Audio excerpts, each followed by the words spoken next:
médicos y para mí es bastante grato porque a lo largo de este tiempo nosotros ya tenemos alumnos que son médicos, y no solamente médicos, sino son especialistas, y no solamente especialistas, sino que estos chicos ya también trabajan en nuestros hospitales como especialistas, cirugía general, cirugía oncológica y de todas las demás especialidades. Incluso muchos de ellos también ya han asumido cargos directivos, de directores, y es una satisfacción para nosotros. Es decir, ustedes no están formándose en una universidad que recién está empezando, sino que ya tiene unos años de trayectoria y con muy buenos resultados. Entonces, las expectativas que tienen ustedes son amplias y de acá, ya como les digo a ustedes, nadie los detiene y van a ser médicos sí o sí. Así que posibilidades de que ya dejen la carrera es difícil. Al final ya están. Y lo otro es de que cuando pasa algo en la familia, por los vecinos o con algún conocido o sus mismos compañeros, a ustedes ya no los tratan como personas comunes, normales, sino ya como médicos, ¿no? Les hacen las consultas, ¿qué será esto? ¿No? Entonces, eso es bueno, porque el hecho de ser médico, cuando ustedes ya reciban su título, no va a ser un acto muy frío, sino ya una responsabilidad de un Estado. Así como son solteros, casados, viudos, divorciados, es un Estado igualito. El ser médico es un Estado, porque van a desempeñarse independientemente del horario, del lugar donde ustedes estén y todo esto. O sea, eso es así, lo van a llevar por siempre, ¿no? Entonces es bonito abrazar esta carrera y nada, nosotros lo que tratamos de hacer es enseñarles lo que nosotros sabemos hacer. Yo soy cirujano y he tenido la oportunidad de en su momento trabajar con el doctor Guamán. El doctor Guamán, el cual ustedes lleva la facultad su nombre, era un cirujano que hacía cirugía de esófago, ¿no? Cáncer de esófago. Manejaba bien esta patología de cáncer de esófago. Él ha sido uno de los pioneros del manejo de esta patología en el Perú y también a nivel internacional, ¿no? Bastante conocido, reconocido, y lo hemos conocido, hemos trabajado con él, así que lo que yo les puedo enseñar es lo que he aprendido de él y también en mi entrenamiento en el mundo, ¿no? Yo tengo entrenamiento de cirugía en Estrasburgo, en Francia, en Estados Unidos, en Brasil, en varios lugares, ¿no? Y por estos últimos años he tenido la oportunidad también de acceder a algunos cargos directivos. He sido presidente ejecutivo de salud, la máxima autoridad en salud. Ahora soy gerente de toda la red del Rebaliati, 18 establecimientos del hospital y todo eso. Así que tratamos de enseñar, ¿no? Y no dejo la cirugía porque realmente estos cargos son transitorios y uno tiene que terminar siempre haciendo lo que más le gusta, que es operar. Entonces yo sigo operando. ¿Ya? Ahora, con respecto a la patología de esófago, es una patología bastante variada, ¿no? En el sentido, vamos a tocar algunos puntos el día de hoy, pero tienen que ustedes saber de que el esófago es de muchos y de nadie a la vez, ¿correcto? Eso tiene que grabarse, ¿no? Tenemos una porción cervical del esófago. ¿De quién es el cabeza y cuello? ¿De quién es la parte torácica del cirujano del tórax? Una porción intraabdominal del cirujano general. Entonces, cuando ya un órgano tiene varios comportamientos topográficos, es un poco complejo ver quién asume la responsabilidad. ¿Correcto? Entonces, en el mundo hay una tendencia y una escuela donde el cirujano general, o el que más sabe hacer ese tipo de patología, es el que comanda el manejo del esófago. Entonces, en el esófago hay patologías inflamatorias, esofagitis, por ejemplo, que la esofagitis cáustica, por ejemplo, ¿no? Por casualidad, se toman ácido sulfúrico, o sea, ya sea un álcali o un ácido, quema el esófago. Si vomitan, doble quemadura, entrada y la salida, Entonces, en esos casos, sonda nasogástrica, lavados y todo lo que puede hacer. Pero igual el esófago se va a deteriorar, se corroe y se hace como una tilita y ya no va a cumplir su función, que es el paso de polo de la alimentación hacia el estómago, ¿correcto? Entonces ahí se interrumpe. Entonces hay esofagitis cáustica, que realmente puede ser por suicidio o puede ser por equivocación. Ponen en un frasco de Coca-Cola el ácido muriático y se toma y se quema, ¿no? Entonces cada vez es menos, pero eso ocurre, ¿no? Cáusticos, hay patología, también candidiasis esofágica, ¿no? Hay esofagitis por consumo de alcohol menos, pero de todas maneras comidas muy calientes, por ejemplo, pueden dar esofagitis. Esas son inflamaciones del esófago. Hay problemas de divertículos, ¿no? Son como unas tetitas, unos chupitos que le sale al esófago. Cuando están en el cuello se llama divertículo de Senker, por ejemplo. Después hay divertículos epifrénicos, divertículos mediastinales, dependientes del esófago. Son unos sacos, unas bolsas donde se acumulan los alimentos y se maceran y hacen problemas obstructivos, o sea, divertículos. La otra patología que nosotros tenemos en el esófago son la patología tumoral, el cáncer del esófago, epidermoide, el adenocarcinoma, el linfoma, son patologías tumorales. Hay la enfermedad de reflujo, cuando sube parte del estómago y el esófago al tórax, hay un reflujo, enfermedad de reflujo. Entonces hay hernias, ¿no? Hiatales, hernias congénitas, entonces hay una serie de patologías. O simplemente cuando vomitan, hay una heridita en la zona de la unión del esófago con el estómago, que se llama cardias, que eso se llama síndrome de Mallory Weiss, ¿no? O puede haber varices esofágicas en la hipertensión portal, ¿no? Son unos cordones alrededor del esófago que pueden sangrar, causar hemorragia digestiva. ¿Qué patología más frecuente? Las espinas de pescado, están comiendo un pescado, una espina en el esófago. O puede ser un cuerpo extraño, una moneda, ¿correcto? Después la calasia, ¿no? La calasia es otra patología del esófago. ¿Qué otra patología tiene? El esfínter esofágico inferior y la parte superior se cierra y el paciente vomita y el esófago revienta. ¿Cómo se llama esto? Perforación por vómito del esófago mediastinal, síndrome de von Hatt. Es decir, hay una serie de patologías que tenemos en el esófago, ¿ya? Entonces, si ustedes se dan cuenta, ustedes van a ir viendo una serie de enfermedades en el esófago. Vamos con la siguiente, yo mismo, ¿no? Entonces, bueno, estos son algunos puntos que vamos a tratar. Esta diapositiva ya ustedes lo tienen. Ya hemos visto acá que el esófago tiene 24 centímetros, los estrechamientos, ¿no? Eminentemente el esófago es torácico, pero tiene una parte abdominal.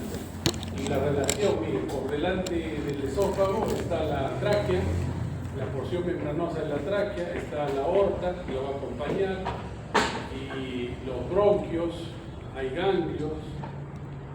Esta es una vista lateral para que vean que el esófago qué relación tiene con la tráquea, con la columna vertebral, con la aorta, el corazón. Nervio recurrente laringio, tráquea, bronquios, la irrigación del esófago. Es importante que todo cirujano conozca la anatomía, porque si no conocen la anatomía es complicado, ¿no? ¿Dónde van a entrar? Entonces el mapa, todo cirujano tiene que conocer muy bien la anatomía, y no solamente por teoría, porque hay muchos cirujanos que son teóricos, cuando ven sangre se asustan, o cuando ven una complicación se les cae el mundo. Entonces, pero les explica bonito, les dice, mira, que esto es así, que esto. No. Aquí la anatomía no solamente hay que conocerla en el libro, sino conocerlo en el paciente. Las variantes anatómicas, todo lo que puede ocurrir, cuando hay inflamación y no hay inflamación, cuando hay alguna alteración, todo eso es importante, ¿no? Entonces, fundamentalmente, En el esófago, la irrigación en la parte superior del esófago depende de las arterias tiroideas inferiores. En la parte torácica, mire, la parte del tercio medio, la zona torácica, dependen directamente de vasos de la arteria aorta. Son vasitos directos de la aorta. Por lo tanto, antes, cuando el doctor Guamán, el doctor Jauregui operaban el cáncer del esófago, ellos hacían la técnica transyatal, o sea, por el hiato, por el mediastino, entraban aquí y separaban con las manos todos estos vasitos para sacarlo del esófago, ¿no? Sacaban el esófago, pero imagínense la cantidad de sangrado, porque venía directo de la aorta. Entonces su sangrado normalmente de ellos era de 3-4 litros. Entonces el paciente entraba con 3-4 litros de sangre. Imagínate ese paciente ensangrado, era una complicación terrible, ¿ya? A pesar de eso salían bien. Y la parte inferior es de la arteria gástrica izquierda o coronaria estomáquica, ¿no? Que comparte con la parte alta del estómago. Entonces, esa es la irrigación. Pues, conociendo eso uno sabe a dónde va, ¿no? La otra situación anatómica que nosotros tenemos que considerar es que el esófago carece de serosa. Eso es clave, ¿no? Tiene su glucosa, su capa muscular, ¿no? Sus plexos de Meissner, de agua, toda la parte anatómica que ustedes conocen, pero lo saltante es que carece de serosa. ¿Y ustedes ya han llevado técnica operatoria o todavía? Lo están llevando. Y el técnico operatorio les van a decir que la fuerza de la anastomosis, porque van a hacer gastroenteroanastomosis, enteroanastomosis, una serie de manejos, ¿no? Recae fundamentalmente en la serosa. Si no tiene serosa, imagínense, las anastomosis vamos a darle la responsabilidad a la mucosa. Entonces, si en todas las estructuras el pilar para poder hacer anastomosis es la serosa, aquí en el esófago es la mucosa, ¿correcto? Tienen la parte ganglionar, miren los ganglios que están de la carina hacia arriba, ¿no? Son los ganglios supracarinales, los ganglios traqueales, tenemos los ganglios relacionados con las arterias tiroideas, la parte alta.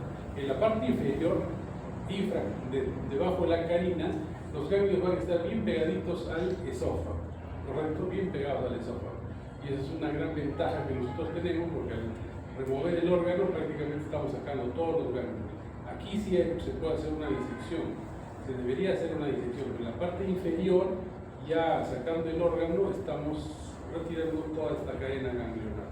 Y esto es en la parte inferior, que vamos a estar con grupo 1, grupo 2 también, que dependen de la nomenclatura para el cáncer gástrico. ¿Por qué es importante el adecuado control ganglionar? Porque los cánceres, los tumores, también su diseminación es ganglionar.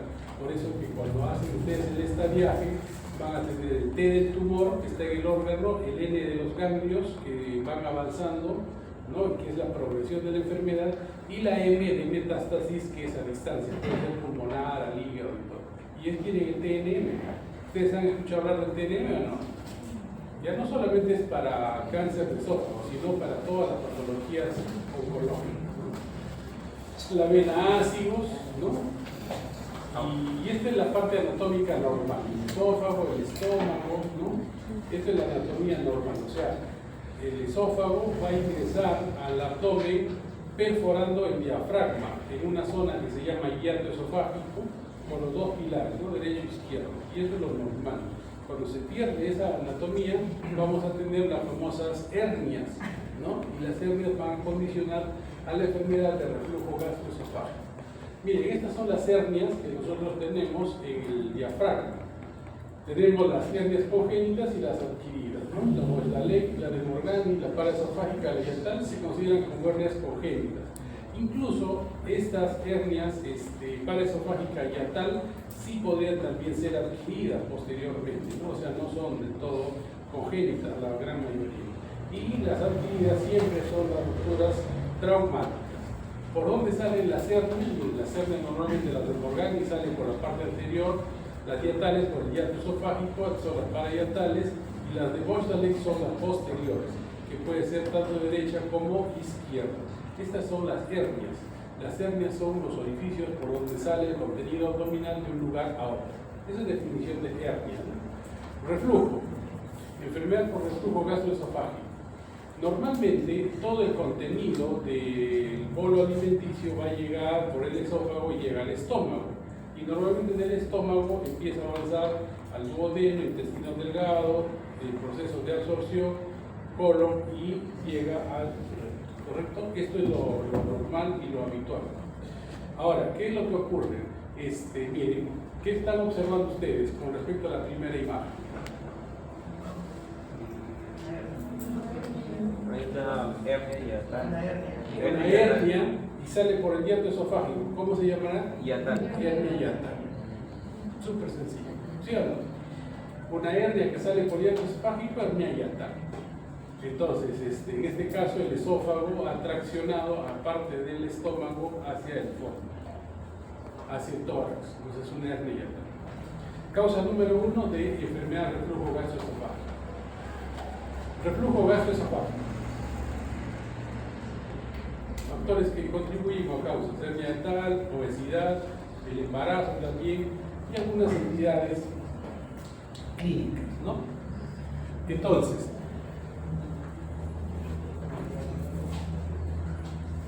síntomas, diagnóstico. Vamos ahora a tocar el punto de la hernia yatal, ¿correcto? Vamos a detenernos un ratito en el detalle de la hernia yatal. ¿La hernia yatal se opera o no se opera? Primera pregunta. ¿Sí o no? Sí. La hernia yatal no siempre se opera. ¿Cuándo se opera la hernia yatal? Cuando esa hernia yatal condiciona reflujo. ¿Correcto? Entonces lo que sí merece una atención es el reflujo. O sea, la enfermedad de reflujo gastroesofágico. ¿Por qué? Porque cuando el contenido del ácido, el jugo gástrico, y eso regresa al esófago, eso va a producir una enfermedad de reflujo gastroesofágico. ¿Correcto? ¿Y qué consecuencia tiene? Que la parte inferior del esófago va a tener una lesión crónica, ¿no? Lo va a quemar al esófago, en palabras sencillas, y eso se llama esofagitis, que puede ser grado 1, grado 2, grado 3, grado 4. Y llega un momento en que ese esófago dice: ya me cansé de recibir tanto ácido y voy a poner células parecidas a las del intestino. Entonces, en ese momento empiezan a aparecer las células caliciformes para defender ese esófago de la agresión del ácido y se produce el famoso esófago de Barrett. Después del esófago de Barrett viene la displasia y después la displasia del cáncer del esófago. Entonces, ¿por qué tenemos que prestar atención a las hernias yatales? Porque puede condicionar o causar reflujo. Entonces, ¿a quién van a tratar ustedes? ¿Al reflujo o a la hernia yatal? Reflujo. Al reflujo. Y el tratamiento del reflujo es médico o quirúrgico. Médico. Médico. El tratamiento es médico, ¿correcto? Eso tiene que quedar clarito. Pero cuando el tratamiento médico no cumple con el objetivo o hay alguna serie de requisitos de estos pacientes con reflujo, se tiene que operar el paciente. Y ahora vamos a ver, ¿correcto? ¿Cuáles son los síntomas de la enfermedad de reflujo gastroesofágica? Todo lo que está acá está en los libros. Pero ustedes, ¿cómo tienen que grabar esto de la enfermedad de reflujo gastroesofágico? ¿Qué les va a decir el paciente? El paciente les va a decir: doctor, cuando yo como y me echo, siento que la comida me regresa. Mucho eructo, mucha pirosis, ¿no? Y no puedo dormir inmediatamente después de comer. Tengo que pasar 2 o 3 horas caminando y recién me echo. Y progresivamente he dormido con una almohada, 2 almohadas, ahora duermo hasta sentado.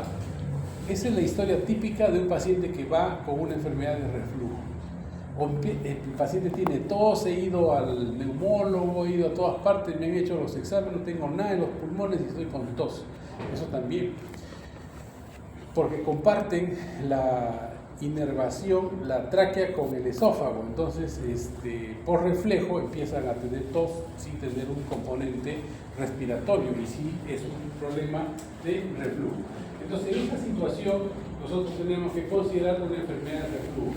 ¿Qué se hace en la historia clínica? La endoscopía es clave y si hay duda, si hay o no hay reflujo, se hace la pHimetría. La pHimetría es una sondita que se pone, ¿no? un sensor en la parte inferior del esófago, ¿no? cerca de la unión esófago-gástrica, para que se pueda medir en 24 horas si el paciente tiene reflujo o no. Entonces, esto es un examen muy sensible para poder hacer el diagnóstico de enfermedad de reflujo gastroesofágico, especialmente en los pacientes donde hay duda diagnóstica. Si ustedes tienen el paciente que yo les presenté, ya que le van a hacer pHimetría, todos si tienen un reflujo tan claro, ¿no? Encima el gastroenterólogo va a ver y dice, no, este tiene un esofagitis grado 4, por ejemplo. Ese esófago está ya a punto de ser un esófago de barro. Entonces, cuando hay duda, la pHimetría ayuda muchísimo, ¿no? El tratamiento, como habíamos visto, medidas de control, ¿no? Si son obesos, que bajen de peso, alcohol, evitar el alcohol, la nicotina, comida picante, cafeína.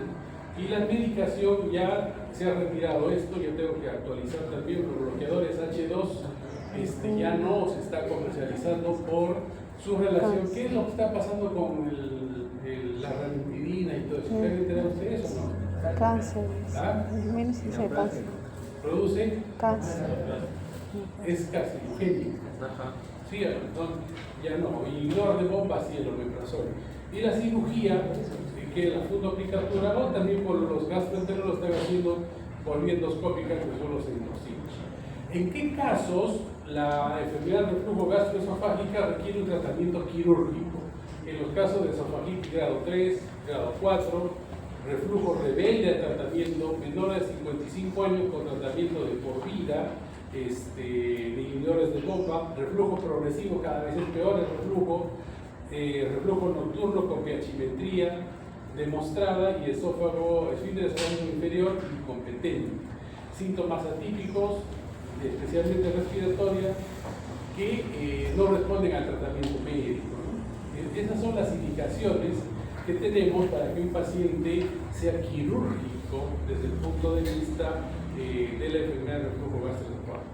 ¿Y qué tenemos para tratar a estos pacientes? Es súper sencillo. Vamos acá, a esta foto. Es como encontramos al paciente, porque la causa más importante de la enfermedad de reflujo es la hernia hiatal. ¿Qué harían ahí en la operación? Dos cosas nada más.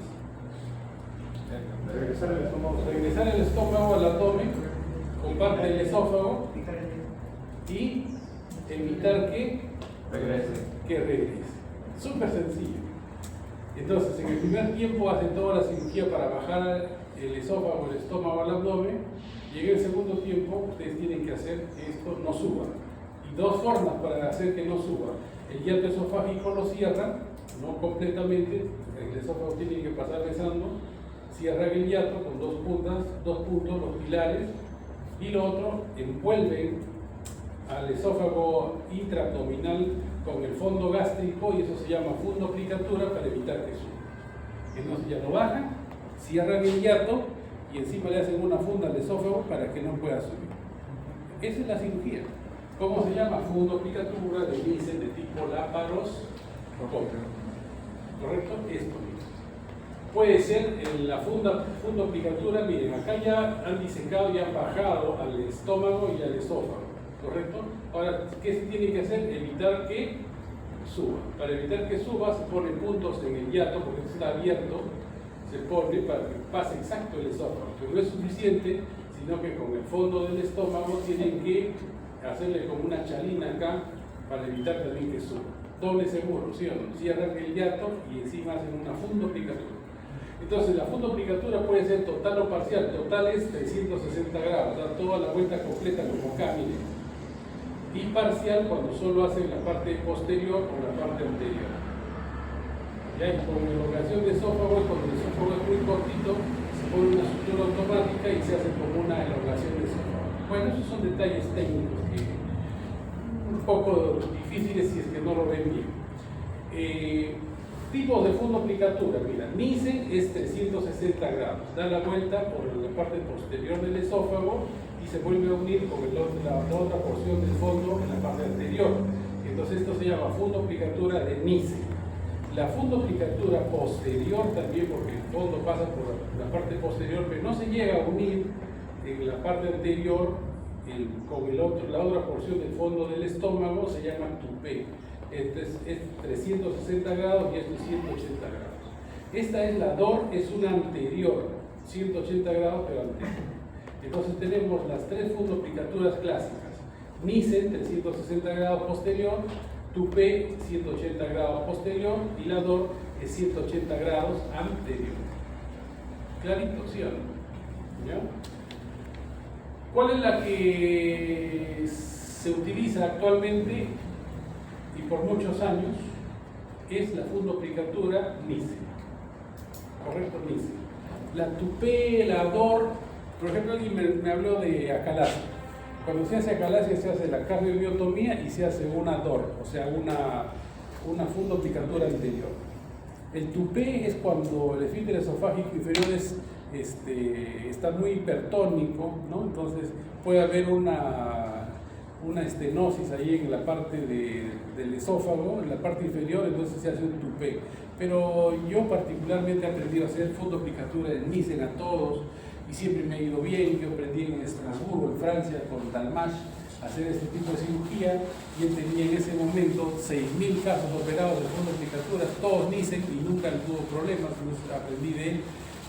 Y yo también siempre he hecho Nissen completo. Y tupé no he hecho nunca. Y el DOR he hecho solo los pacientes con acalasia. Eso es mi experiencia. Entonces, el Nissen es 360 grados posterior. El Nissen clásico es con cirugía abierta. El Nissen Rossetti, miren, ustedes saben que en la parte alta del fondo del estómago hay una unión del estómago con el vaso, ¿sí o no? A través de los famosos vasos cortos. Entonces, cuando se utiliza el fondo sin soltar los vasos cortos, se llama Nissen Rossetti. Y cuando se utiliza el fondo del estómago soltando estos vasos cortos, se llama Nissen floppy. ¿Correcto? Entonces tenemos el Nissen clásico, el Nissen Rossetti y el Nissen floppy. ¿Cuál de los tres ustedes deben aprender? Nissen floppy. Entonces, el tratamiento para una enfermedad de flujo gastroesofágico es una fundoplicatura laparoscópica Nissen tipo floppy. ¿Y qué es el flopping? Es soltar los vasos cortos. ¿Qué es lo que le va a diferenciar del Nissen? Rossetti. ¿Ya? Entonces, ¿qué es el esófago de Barrett?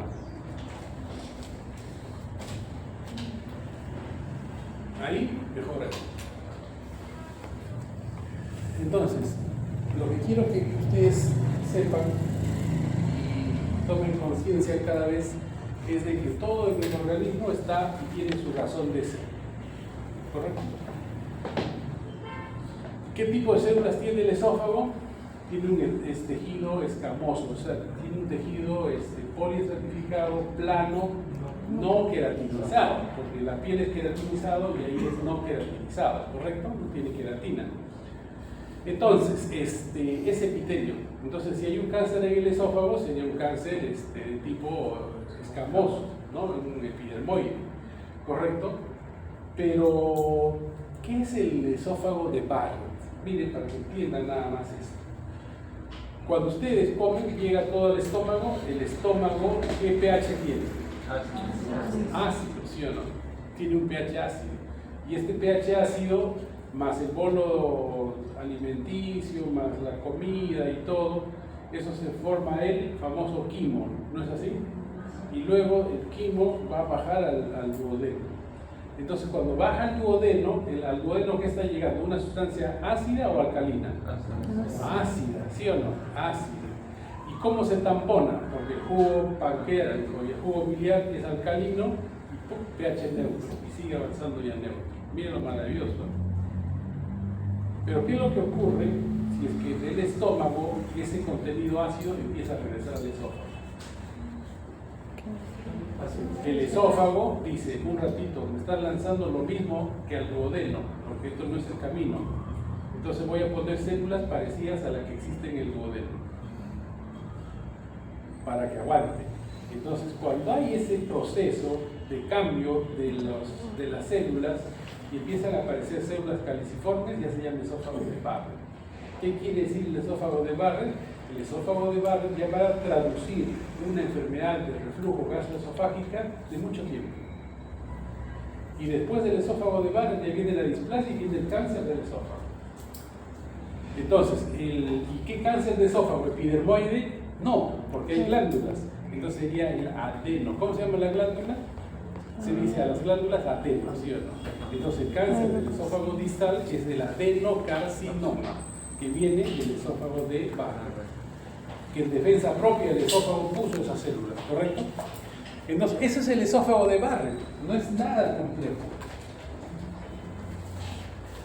Entonces, ¿qué es el esófago de Barrett? Es condición adquirida, porque no es congénita, en el cual el epitelio policentrificado plano no creatinizado del esófago distal es reemplazado, ¿no? En parte o toda su extensión por un epitelio de tipo metaplásico, ¿no? Intestinal, como resultado de la enfermedad de reflujo gastroesofágico. Todo lo que les he explicado está en ese cuadrito.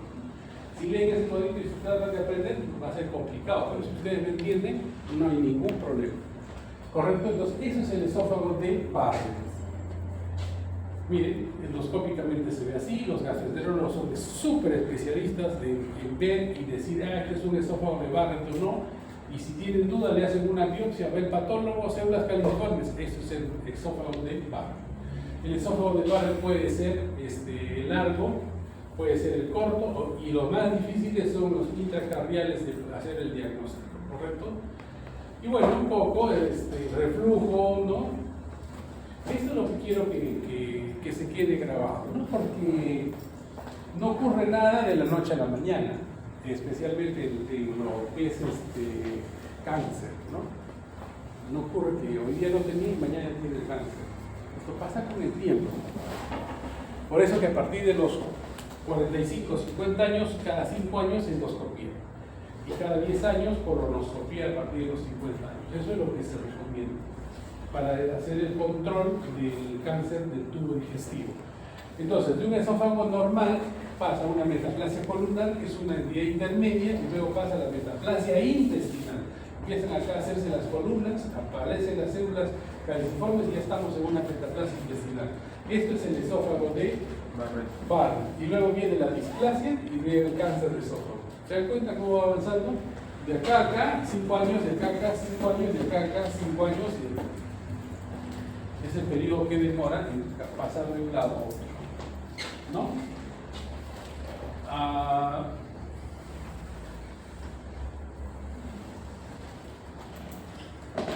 Este código, ¿no? El esófago de Barrett, el 70% no cambia, 17% regresión parcial, 4% regresión completa y 9% progresión. Estoy empezando a trabajar como investigador en el hospital que lo he contratado específicamente para que me haga trabajos de investigación.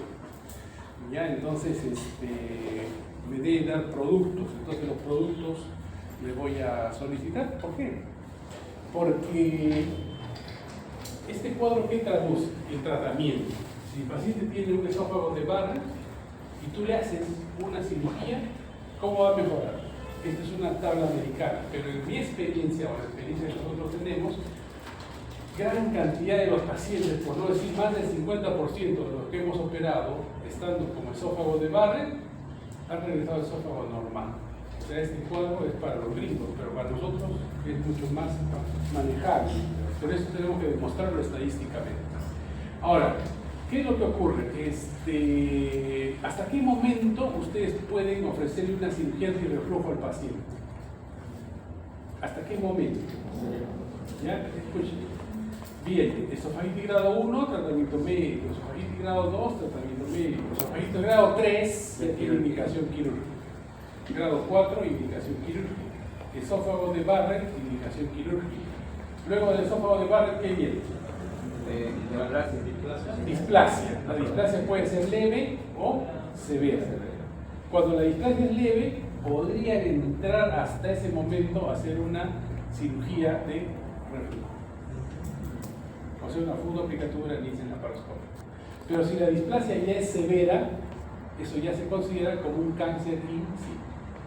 Entonces, si ya tienen una displasia severa o un cáncer in situ, ya lo tratan como cáncer. Ya no le harían una fundoaplicatura a una displasia severa. ¿Qué le hacen a una displasia severa? Una esofaguectomía. Tienen que sacar el esófago, porque ya es un cáncer del esófago, ¿correcto? Entonces, eso tiene que tenerlo clarito, hasta qué momento uno puede hacer una cirugía antirreflujo a los pacientes. Cáncer de esófago, ¿ya? Van a leer estas cosas, pero yo quiero que me graben lo más importante. El cáncer de esófago, ustedes tienen que considerar tres grandes grupos de cánceres. Puede haber el rhabdomyosarcoma de esófago, rarísimo, de los músculos, del músculo del esófago, un sarcoma, ya puede ser, pero es rarísimo. Lo más frecuente, ¿cuál es el tejido epitelial? El tejido de la mucosa del esófago, identificado para lo que he utilizado. El primer cáncer sería el epidermoide o el escamoso. El segundo cáncer, el adenocarcinoma. ¿Y el adenocarcinoma de dónde viene? Siempre, sí o sí, viene de una enfermedad de reflujo que tuvo su metaplasia y su barro. Dos cánceres ya, el epidermoide, el escamoso. El epidermoide, ¿a qué obedece? Ahí está la diapositiva que lo vamos a poner. El epidermoide está bastante ligado con ¿qué? Fumadores y con los alcohólicos. Entonces los alcohólicos, los fumadores y el VPH también dicen, ¿no? Virus papiloma humano, cáncer de esófago. ¿Correcto? Y el cáncer, el adenocarcinoma con el reflujo. Entonces, esos dos cánceres no se pueden olvidar, el epidermoide y el adenocarcinoma. Pero acá se les va a sumar un tercero. ¿Cuál es? El linfoma. El linfoma de esófago. ¿Correcto? Tratamiento. El linfoma, ¿cómo se trata? Quimioterapia, fundamentalmente quimioterapia. El linfoma, quimioterapia. Y si ustedes le dan quimioterapia a ese paciente, no necesitan ni operarlo. Pero si les ponen todo paciente con linfoma de esófago debe ser operado, falso. ¿En qué condiciones se opera un paciente con linfoma de esófago? Cuando hay obstrucción, perforación o sangrado. Si sangra, se perfora, obstruye, se puede operar ese paciente. ¿Correcto? Entonces, en esas situaciones se opera un linfoma.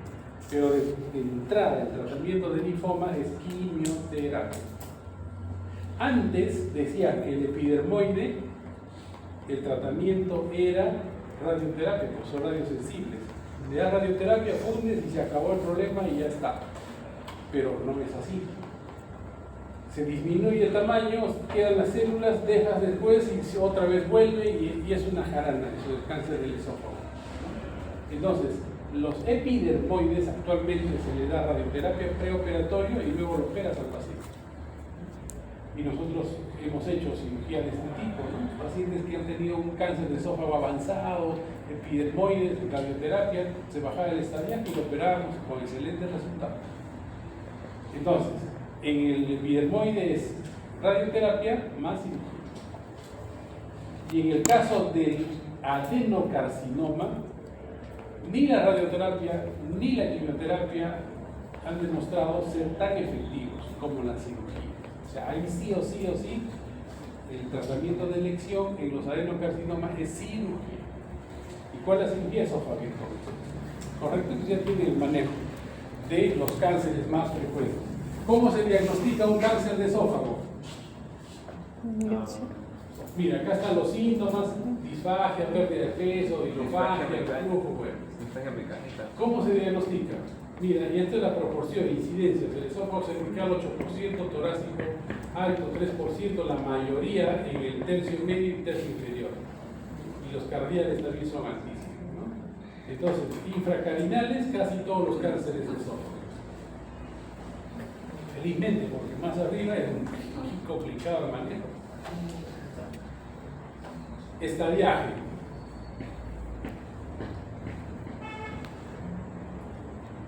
¿Cómo se diagnostica? Endoscopía. Claro. Miren, ahora en el Perú tenemos una herramienta, y en todo el mundo, que es de fácil acceso. Antes, por ejemplo, cuando a la doctora queríamos hacerle una endoscopía, ¿qué se hacía? La amarraban, la agarraban, le ponían esto y ella sufriendo y les metían el tubo de endoscopía y era traumático. ¿Les han contado o no? Sus papás, alguien que les han hecho la endoscopía, no quieren saber nada. Endoscopía no, porque es una tortura. Imagínate que te agarren y te tiran atroz. Entonces antes se corrían a la endoscopía. ¿Quién quería hacerse una endoscopía? Nadie. Es como perseguirlos y agarrarlos y torturarlos, ¿no?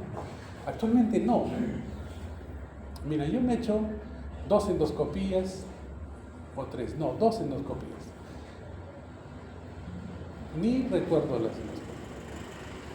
Te ponen un poquito de midazolam, te olvidas los 10-15 minutos previos y cuando te despiertas ya pasó todo. ¿Alguien le han hecho endoscopía acá? Es así o no, ni te acuerdas. Entonces ahora se hace endoscopía con mucha facilidad, con mucha seguridad de todos los aspectos. Entonces ya no debe ser un trauma. Antes había un examen que era radiografía contrastada de esófago, estómago y duodeno. Un trago de bario y pasaba. Era más fácil, ¿no? Ah, mordida de manzana, ya puede ser, ahí sí le hacían la endoscopía, signo característico. Ahora no, endoscopía. Y la ventaja que tiene la endoscopía es no solamente ve la lesión, sino se puede biopsiar.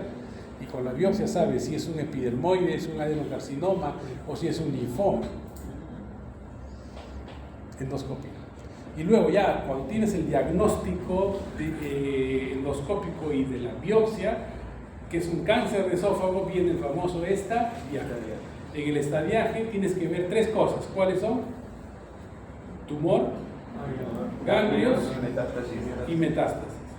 Para ver el tumor puede ser la ecoendoscopía, ven el tumor, cómo ha penetrado a través de las capas, si está en la mucosa, en la submucosa, en la muscular, si ya salió del ganglio que está cerca. Entonces la ecoendoscopía sirve para ver el T y el N. ¿Correcto? Pero el examen de elección para hacer el estadiaje es la tomografía, porque la tomografía ven la lesión tomográfica, ven los ganglios que están alrededor y también la metástasis, si está en el pulmón, si está en el hígado. Entonces el verdadero estadiaje se hace con la tomografía. ¿Pero qué elementos tenemos? La ecoendoscopía y la tomografía. ¿Dónde acá? La tomografía es para hacer el estadiaje. El TNM. Ahora, esto es lo que nosotros debemos grabar siempre, que es evaluar el T, el N y el M, porque esto va a tener un impacto en la sobrevida del paciente. Y el grado histológico también es importante, ¿no? Porque es diferente tener un tumor, por ejemplo, un T2 con un bien diferenciado, o tener un T2 con un indiferenciado. Lógicamente el indiferenciado va a ser mucho más agresivo. ¿Por qué se llama G1, G2, G3, G4? Porque es el grado histológico, ¿no? ¿Por qué dicen bien diferenciado? ¿Saben o no? ¿Por qué dicen bien diferenciado, moderado, diferenciado, pobremente diferenciado y diferenciado? ¿A alguien se le ha ocurrido? En mitología extranjera mencionaron que era la capacidad de diferenciar esas células de la original. Exacto. ¿No? Entonces, cuanto más se parece el cáncer a la célula original, es la diferenciación. Entonces, el bien diferenciado quiere decir que es muy parecido a la célula original, por lo tanto no es tan agresivo. Cuando es muy diferente a la célula original, son los más agresivos. Es la agresividad. O sea, la diferenciación celular fundamentalmente está en el grado de agresividad. Y este grado de agresividad va en relación directa a la reproducción. Entonces, cuando ustedes encuentran células muy diferenciadas, su grado de reproducción es muy alta, o sea, muy rápido. El cáncer avanza rápido, son más agresivos. ¿Correcto? Aquí miren, T in situ, y va avanzando el T in situ, T1A, T1B, están en la mucosa, submucosa, el T2 llega a la capa muscular, el T3 pasa a la capa muscular, el T4 ya invade estructuras irresecables adyacentes, y el T4B estructuras irresecables adyacentes como la aorta y todo. Súper sencillo. Esta es la lesión, esta es la ecoloscopía, ven el grado de penetración, este es el PET scan, ¿no? Y la tomografía donde van a ver las metástasis, ¿correcto? Esto es en fotos y esto es lo que ustedes ven. Entonces, T in situ, lámina propia muscular, T2, invasión de la mucosa muscular propia, o sea, la submucosa, T3, a la adventicia, T4A, estructuras adyacentes, resecables, pleura, pericardio, T4B, estructuras adyacentes no resecables, la aorta, T, el grado de penetración en el tumor, N1, 1, 2 ganglios regionales positivos, N2, 3 a 6 regionales positivos, N3, 7 regionales positivos, más de 7 regionales positivos, metástasis M0, M1, metástasis y M0 sin metástasis, ¿correcto? ¿Por qué es importante ese TN? Porque le va a dar el estadiaje. Estadio 0, ¿correcto? Es el estadio del cáncer in situ, que es la displasia de alto grado. Aquí está más del 95% de sobrevida a 5 años y el tratamiento es esofagectomía. Cuando el cáncer está en la mucosa, no hay ganglios, le hacen esofagectomía, 50 o 80% de sobrevida. Si ya tienen un estadio 2 o un estadio 2B, o sea, cualquiera de los estadios 2, que son el T2, T3, N0, M0 o esto, T1, N1, ¿qué le hacen? Esofagectomía más quimio-radioterapia neoadjuvante. Y dependiendo del estadiaje, si es el 2A, 30% de sobrevida, y si tienen el 2B, del 10 al 30% de sobrevida. Va avanzando más el tumor. Pueden sacarle, pero ya es paliativo. Si sacan el esófago, paliativo. Pero la quimio-radioterapia también ayuda, ¿no? Y el porcentaje de sobrevida, miren, si es un 4B, porcentaje de sobrevida, 5 años menos del 1%. Entonces, ¿qué quiere decir? Cuanto más temprano se diagnostique un cáncer en el esófago, las posibilidades de sobrevida son más altas. ¿Correcto? Esto ya hemos visto. Siempre combinar la tomografía y la ultrasonografía endoscópica, por lo que ya les he mencionado. Este es el cáncer de la unión esófago-gástrica, que es el SIWER. SIWER 1, esófago distal, SIWER 2 es el intra o pericardial, y el infracardial es el tipo 3, que es SIWER 3. Es una clasificación para ver el cáncer, ¿no? Tratamiento quirúrgico, ya es el más efectivo, definitivamente la sobrevida, ¿ya? Y las opciones de tratamiento, ¿no? Las opciones de tratamiento. Cuando tienen un cáncer del esófago, esto es un poquito pesada, ¿no? Pero yo no les critico, porque vienen generalmente de estudiar en la noche, en la mañana tienen que levantarse temprano, encima sin desayunar, con todas las preocupaciones que tienen ustedes de llevar un pan más a la casa todos los días, llegan al hospital, encima los maltratan, y después ya todos cabizbajos vienen aquí de hambre, y ya una cabeceadita no está por demás. Yo les digo porque en una oportunidad, cuando llegaba al mediodía, había puesto clases de inglés y siempre uno que está con esta onda de estar aprendiendo cada día algo más, me duermo, me quedo dormido, o sea, eso es normal. Y es algo natural, o sea, no tenemos que sentirnos mal, incomodarnos, ¿no? Estamos cansados, duermen. O sea, si no, eso es normal. Esa es la idea, yo no me molesto nada. Y trato de hacer la clase de tal manera que ustedes me sigan la idea. Yo no vengo a leerles las diapositivas a decirles, no, esto es que entiendan. O sea, lo más importante es comprender. Esto es súper sencillo. Por ejemplo, eso del bien diferenciado, pobremente diferenciado, ¿diferenciado de qué? Entonces, siempre tiene su razón. Por ejemplo, el esófago de Barrett, cómo se produce, por qué, y darle una explicación lógica, ¿no? Y todo en medicina tiene bastante lógica. Y si son cirujanos algún día, la única frase que les voy a repetir después de tantos años de cirugía es déjense llevar. ¿Qué significa déjense llevar? Si te dicen a ti, doctora, déjate llevar, ¿qué dices? ¿Que sí o que no? Que no. No. ¿Ah? O sea, déjense llevar, es que tienen que ser bastante flexibles en cirugía. Porque si en cirugía se ponen rígidos, duros y obtienen el libro, no, el parámetro 1, 2, 3 y esto, ya perdieron. O sea, la cirugía es un arte, es como el futbolista. Ustedes han visto jugar a Messi, a Ronaldo, especialmente a Messi. A mí me encanta cómo juega Messi. Claro, ahora ya está un poco cansado, ¿no? Ya el Guerrero ni qué decirlo, porque ya no se mueve ya. O sea, es que tú no sabes qué es lo que van a hacer. Puede ser de que tengas una probabilidad de qué puedan hacer, pero tú no sabes qué es lo que van a hacer. Igual, o sea, depende, porque es una situación, un reto diario, constante con el paciente.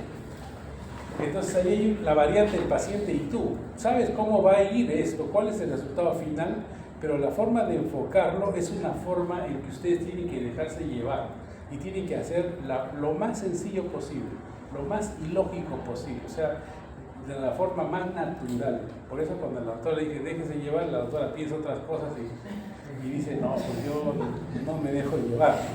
Pero o sea, es en el sentido en que tienen que soltarse en ese momento, ¿no? Soltarse y ojo, la creatividad, el ingenio, el sentido común les ayuda muchísimo. Por ejemplo, cuando ustedes van a ver, se paran y siguen ahí duros separando cuando ya la cirugía está en otro lado. O sea, tienen que acompañar a la cirugía en el momento y tienen que ir. Eso es lo dinámico, lo interesante. Eso es la ventaja. Entonces, cuando ustedes sean cirujanos y recuerden esa frase que yo les voy a decir, que estoy seguro que nadie se los ha dicho, que déjense llevar, se va a ser los cirujanos más exitosos que puedan existir. Porque simplemente todo es intuición, todo es acomodarse a la situación, pensar en el paciente y hacer las cosas más sencillas posibles. Y avanzar siempre hasta donde puedan avanzar. Avanzan hasta aquí, después es un poco peligroso, no sé muy bien, dejan que el que sabe más lo va haciendo. Y así van avanzando. Porque si de frente empiezan a hacer daño, perjuicio al paciente, ya nadie más les va a confiar, no les van a dar a operar, se van a frustrar, se van a frustrar. Tienen que ir avanzando poquito a poquito y cada día van a poder hacer cada vez más. Y cuando se van a dar cuenta y miren al costado, el que está al costado hace menos cosas que ustedes. Entonces ya no van a tener en quién más mirar que en ustedes mismos. Entonces ya eso es una responsabilidad enorme. Y eso es así. Por eso cirugía es una situación donde la medicina cumple su fundamento, que es un verdadero arte, ¿no? Es un arte. Y el cirujano es como el futbolista, tiene un tiempo de vida un poco más largo, lógicamente, y en algún momento ya se tiene que colgar los chimpunes también, ¿no? Entonces, en cirugía, para hacer esofagectomía, había una serie de leyes, la laparotomía más toracotomía derecha, abrir la barriga y abrir el tórax, miren, laparotomía más toracotomía derecha más cervicotomía, otro tratamiento, o esofagectomía transyatal, Origen. Pinotti, esto es lo que hacía el doctor Guamán bastante, la técnica de Pinotti, esofagectomía transdiafragmática. ¿Ya? Adams, toracotomía izquierda, es otra, ¿no? Block, Isor, también una serie de técnicas. Actualmente, la mejor opción de abordaje del esófago es una esofagectomía toracolaparoscopía. Espero que pronto, y hoy día los he visto trabajando, pero así con sudor, se saque el artículo de la esofagectomía tóraco-laparoscopía de 9 casos que tenemos en el hospital con excelente resultado. Así como alguna vez publicamos también en la revista de la universidad una duodenopatrectomía Whipple por vía laparoscópica, ¿no? Con el doctor Guamán, ese porque está el doctor Guamán todavía vivo, debe estar ahí en los archivos que ustedes tienen, en la técnica descrita, cómo fue la paciente, fue un caso. Éramos 3, pero y ya no hemos seguido porque yo casi ya no me dedico a páncreas, ¿no? Sino hacía esófago, que es lo que uno ya tiene a tender a especializarse. Pero mi afición siempre ha sido la laparoscopía y trataba de hacerlo cada vez mejor. Entonces me he metido a todo en la laparoscopía: colon, esófago, páncreas, hernias hiatales, vaso, todo por la laparoscopía. Pero definitivamente ese es un espacio que ustedes tienen que lograrlo, ¿no? ¿Por qué? Cuando yo empecé la laparoscopía, empecé cuando la laparoscopía estaba naciendo. O sea, yo tenía la escuela de todos los antiguos, que era cirugía abierta, y en ese momento empezaba a nacer la laparoscopía en su magnitud. Y eso es lo que yo cogí. Nací con la laparoscopía.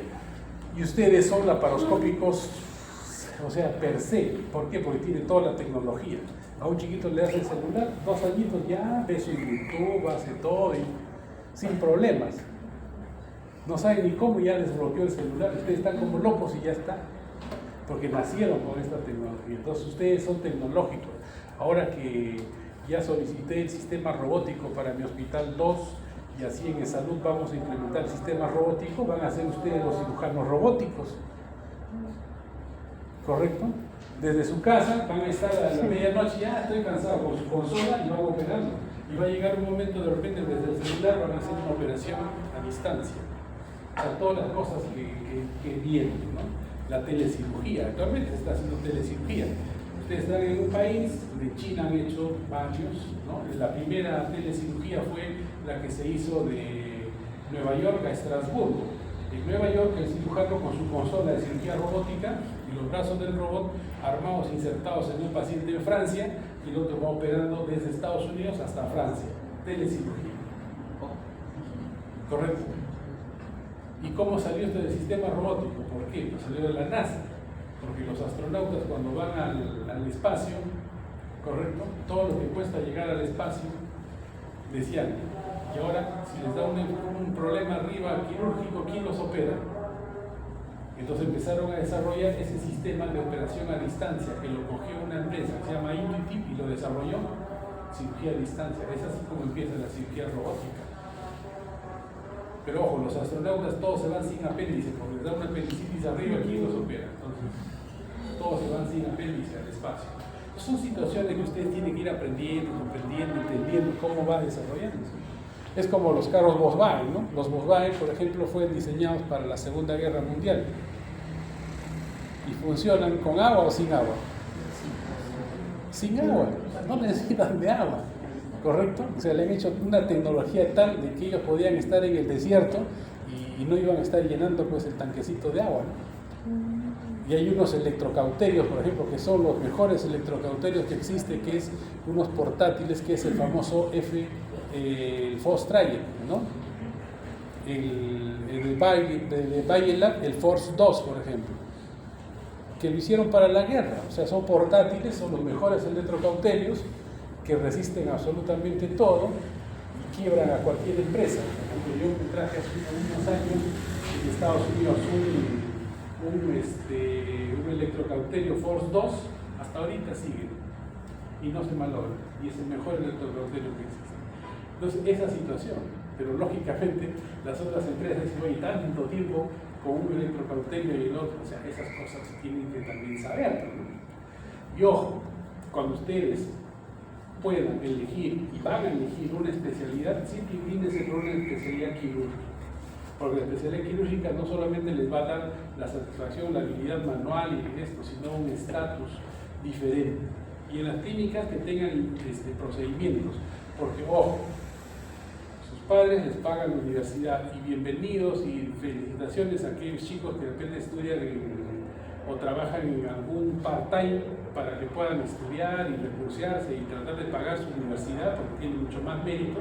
Los otros chicos también tienen el mérito porque estudian, pero ojo, la medicina no es tan romántica y 100% romántica del servicio, de vocación y todo. Ustedes tienen que vivir bien, tienen que tener un estatus de vida diferente.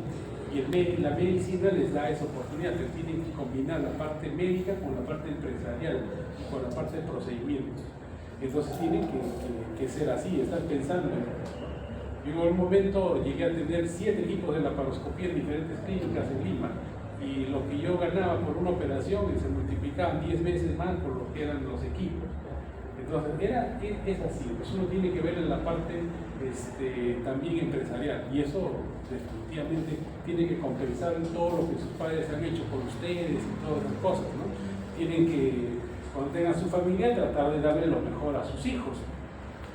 Así que están en una carrera donde tiene de todo y tiene también la gran satisfacción y la alegría que van a tener, que es, y eso sí no tiene comparación, definitivamente el agradecimiento de un paciente cuando ustedes pudieron ayudar a que su vida persista, o sea, le salvaron la vida a ese paciente. Es el agradecimiento de ese paciente, la forma en que el paciente les agradece, y no económicamente ni con bienes, sino con un gesto, con una alegría, con una satisfacción y con unas ganas de seguir viviendo. Eso, cuando lo sientan, eso es lo más preciado, eso no tiene precio, porque eso es una satisfacción personal que ustedes van a tener siempre como médicos. Entonces están en algo que definitivamente, si lo saben aprovechar, les va a dar muchísima satisfacción. Bien, chicos, les agradezco por su atención el día de hoy. Yo creo que la clase no es tan complicada, tan compleja, tampoco el examen. Y nada, muchas gracias por su atención.